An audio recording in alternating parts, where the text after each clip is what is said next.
श्री स्वामी समर्थ. स्वामी महाराज तुमच्या सर्व चांगल्या इच्छा पूर्ण करोत हीच स्वामींच्या चरणी प्रार्थना करते आणि आजच्या व्हिडिओला सुरुवात करते.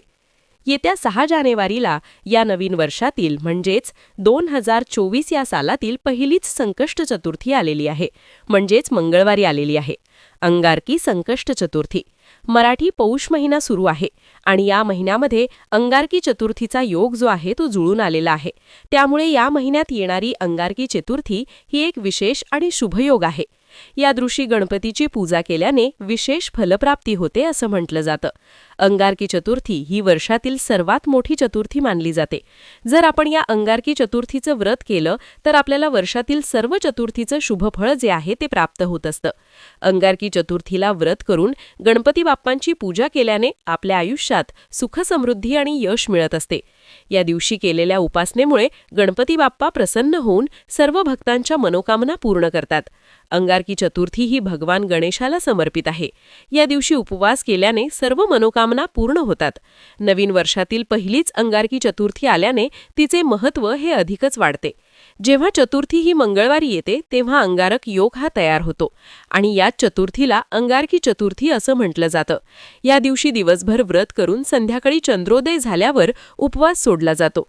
जर आपण या दिवशी चंद्राची पूजा न करता हे व्रत सोडलं तर या व्रताचा आपल्याला कुठलंही शुभफळ जे आहे ते प्राप्त होत नाही. या अंगारकी चतुर्थीचा चंद्रोदय जो आहे तो रात्री 9:22 होणार आहे आणि म्हणून आपल्याला या वेळेमध्येच चंद्राची पूजा करून हे व्रत जे आहे ते सोडायचं आहे. या दिवशी गणपती बाप्पा हे स्वतः पृथ्वीवरती भक्तांना आशीर्वाद देण्यासाठी येत असतात.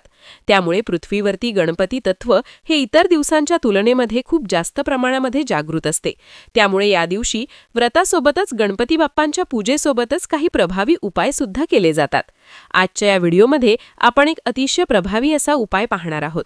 येत्या 6 जानेवारीला मंगळवारी अंगारकी चतुर्थीला तुम्ही उपवास नाही केला तरीही चालेल, पण सकाळीच घराताना या झाडाचे एक पान शत्रू तुमच्यासमोर लोटांगण घालेल. 7 पिढ्यांचे दारिद्र्य नष्ट होऊन कितीही कठीणातील कठीण इच्छा ही पूर्ण होईल.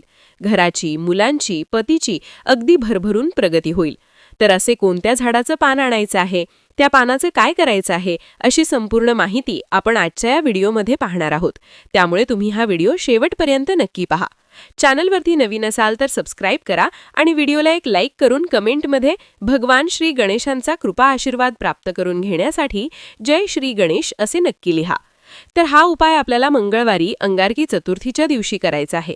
सकाळी 12 वाजण्याच्या अगोदरच आपल्याला या एका झाडाचं पान जे आहे ते आपल्या घरामध्ये आणायचं आहे.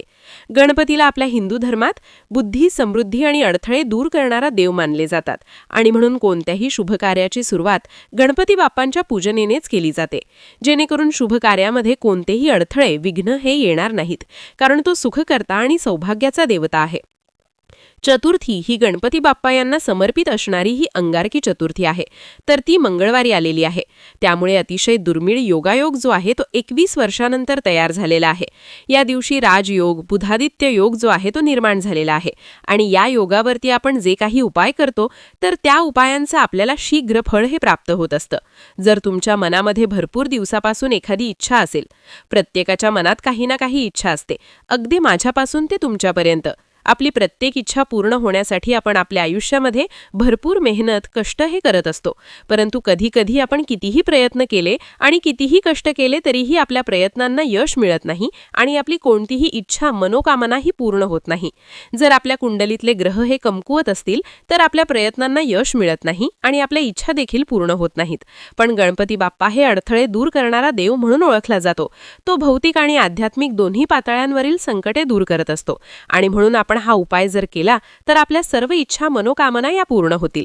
तसेच तुमच्या आयुष्यामध्ये एखादा शत्रू असेल, शत्रू हा तुमचा गुप्त असेल किंवा शत्रूचं नाव तुम्हाला माहिती नसेल. बऱ्याच वेळा असं होतं की आपल्या घराच्या आजूबाजूलाच आपले शत्रू असतात. ते आपल्यासमोर खूप गोड बोलतात, परंतु त्यांच्या मनात आपल्याबद्दल वाईट असतं. ते शत्रू नेहमी आपलं वाईट कसं होईल यासाठीच प्रयत्न करत असतात. असा शत्रू जो आहे तो नष्ट होण्यासाठी, शत्रूचा त्रास कमी होण्यासाठी देखील हा उपाय खूप प्रभावी मानला जातो. तसंच गणपती बाप्पांना बुद्धी, समृद्धी आणि सौभाग्याची देवता मानली जाते. गणपती बाप्पा हे 14 विद्या आणि 64 कलांचे अधिपती आहेत. त्यामुळे जर तुम्हाला कोणत्याही क्षेत्रामध्ये यश मिळत नसेल, एखादा उद्योग, व्यवसाय आहे किंवा नोकरी आहे, तर त्यामध्ये तुम्हाला यश मिळत नसेल, त्या व्यवसायामध्ये तुमची वृद्धी होत नसेल, तर हा उपाय तुम्ही आवर्जून करा. यामुळे तुमचा उद्योग, व्यवसाय हा चांगला चालू लागेल. तुमच्या घरामध्ये ज्या काही अडचणी सुरू आहेत, जी काही संकटं आहेत, मुलांची प्रगती होत नाही, पतीची प्रगती होत नाही, कुटुंबाची प्रगती होत नाही, घरामध्ये सतत पैशांच्या आर्थिक अडचणी येत असतील किंवा घरामध्ये कोणतंही शुभकार्य हे निर्विघ्नपणे पार पडत नसेल, तर तुम्ही हा एक उपाय जो आहे तो अंगारकी चतुर्थीला आवर्जून करा. अतिशय प्रभावी आणि सात्विक उपाय आहे. हा उपाय केल्याने तुमच्या जीवनातील सर्व समस्या या 100% दूर होतील. उपाय करण्यासाठी तुम्हाला या दिवशी सकाळी लवकर उठायचं आहे, स्वच्छ स्नान करायचं आहे. अंघोळीच्या पाण्यामध्ये तुम्हाला थोडंसं लाल चंदन आणि अगदी चिमूटभर अक्षदा टाकायच्या आहेत आणि त्या पाण्याने स्नान हे करायचं आहे. कारण हा दिवस अतिशय पवित्र असतो. तसंच आपलं शरीर देखील पवित्र, शुद्ध आणि प्रसन्न असावं म्हणून या वस्तू टाकून स्नान हे करायचं आहे. यानंतर तुम्हाला तुमच्या देवघरामध्ये असणाऱ्या गणपती बाप्पांच्या मूर्तीवरती शुद्ध पाण्याने, दुधाने, पंचामृताने जे काही शक्य होईल त्याने अभिषेक करायचा आहे. गणपती बाप्पांना दुर्वा, जास्वंदाची फुलं, धूप, दीप, अगरबत्ती लावून वातावरण प्रसन्न करायचं आहे. गणपती बाप्पांची सुखकर्ता दुःखहर्ता ही आरती करायची आहे आणि यानंतर तुम्हाला हा उपाय करायचा आहे. जर तुम्ही विधिवत गणपती बाप्पांना प्रसन्न करून घेतले तर बाप्पा तुमच्यावरती प्रसन्न होतील आणि यानंतर जो तुम्ही काही उपाय करणार आहात तर त्या उपायाचं बाप्पा तुम्हाला शीघ्र फळ देतील. आपल्या वास्तुशास्त्रामध्ये अशी काही झाडे, झुडपे सांगितलेली आहेत ज्यामध्ये साक्षात देवी देवतांचा वास असतो. त्या झाडांमध्ये एक दैवी शक्ती असते आणि विशेष तिथीवरती त्या झाडासंबंधित आपण काही उपाय केले तर ती दैवी शक्ती आपल्याला प्राप्त होत असते आणि आपल्या जीवनातील समस्या या दूर होतात. असेच एक दैवी शक्ती असलेलं झाड आहे ते म्हणजे जास्वंदाचं झाड. आपल्या सर्वांनाच माहिती आहे की जास्वंदाचं फूल हे बाप्पांना अतिशय प्रिय आहे. या जास्वंदाच्या फुलाशिवाय बाप्पांची पूजा ही देखील पूर्ण होत नाही. बाप्पांना फक्त जास्वंदाची फुलंच नाहीत तर या झाडाची पानं देखील अतिशय प्रिय आहेत आणि म्हणून आपल्याला ज्या झाडाला लाल जास्वंदाची फुलं येतात त्या झाडाचं एक पान तोडायचं आहे.